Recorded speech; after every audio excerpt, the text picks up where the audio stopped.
Saraf terjepit bisa bikin impotensi. Nah, jadi ceritanya gini. Beberapa hari yang lalu tuh ada yang nanya ke saya, salah satu klien saya terkena saraf terjepit dan dia bilang gini, Mas Wahyu, saya ini sudah terkena saraf terjepit itu sudah sekian lama, dia bilang. Kok selama saraf terjepit ini kok kayaknya hasrat seksual saya itu menurun dan kemampuan senjata saya, dia bilang gitu, itu menurun, jadi sudah tidak sekeras seperti biasanya. Memangnya ada hubungannya antara saraf terjepit sama penurunan fungsi seksual gitu, dia tanya, dan saya jawab ada.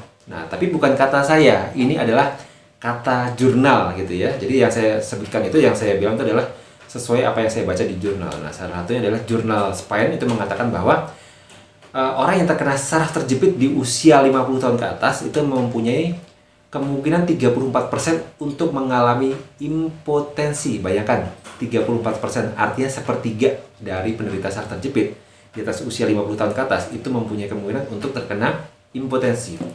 Lalu ada jurnal satu lagi namanya Journal of Neurosurgeon. Itu mengatakan bahwa 50 sekian persen dari laki-laki dan 84% dari perempuan yang terkena saraf terjepit mengalami penurunan hasrat seksual. Jadi keinginan untuk melakukan aktivitas seksual itu menurun. Lalu juga disebutkan di situ ya, usia tidak disebutkan, dikatakan bahwa 18% dari penderita saraf terjepit itu bisa mengalami impotensi. Berarti sekitar berapa? Hampir 1/5 gitu ya. Nah, hubungannya gimana gitu ya? Mekanismenya seperti apa? Jadi gini, untuk bisa ereksi, jadi ini khusus untuk laki-laki ya, supaya senjatanya bisa bangun, bisa keras, itu otak itu harus mengirimkan impuls ke penis melalui apa? Melalui torakal, lumbal, lalu sakrum. Nah, ketika nanti biasanya kalau di lumbar itu ada jepitan, nah saraf itu tidak bisa mengirimkan sinyal. Sinyal itu kemana? Sinyal itu ke otot namanya corpus cavernosa.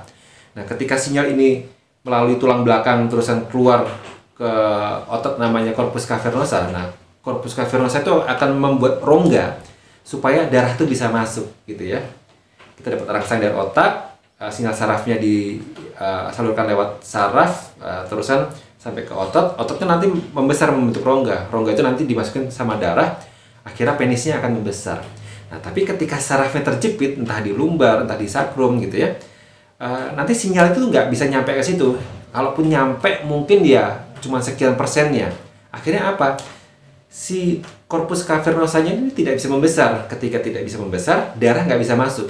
Nah, ketika darah tidak bisa masuk, kita ini penisnya tidak bisa membesar. Jadi kita dapat rangsangan se-erotis apapun gitu ya.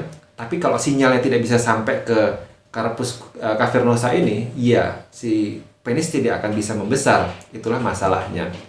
Nah, jadi kita sebagai penderita saraf terjepit mesti ngapain? Pertama gini dulu, teman-teman harus tahu gejala-gejala saraf terjepit itu seperti apa. Contohnya nih yang paling sering nih kalau teman-teman mungkin pernah ngalamin ya. Kalau saraf terjepit, sakit pinggang itu nyerinya sampai ke biji zakar, testis gitu ya. Mungkin pernah ngerasain, aduh sakit pinggang nih, rasanya itu menjalar sampai ke, mohon maaf ya, biji gitu. Nah, kalau teman-teman udah ngerasain kayak gitu, nah itu mesti hati-hati. Nah, teman-teman harus cari pertolongan secepatnya.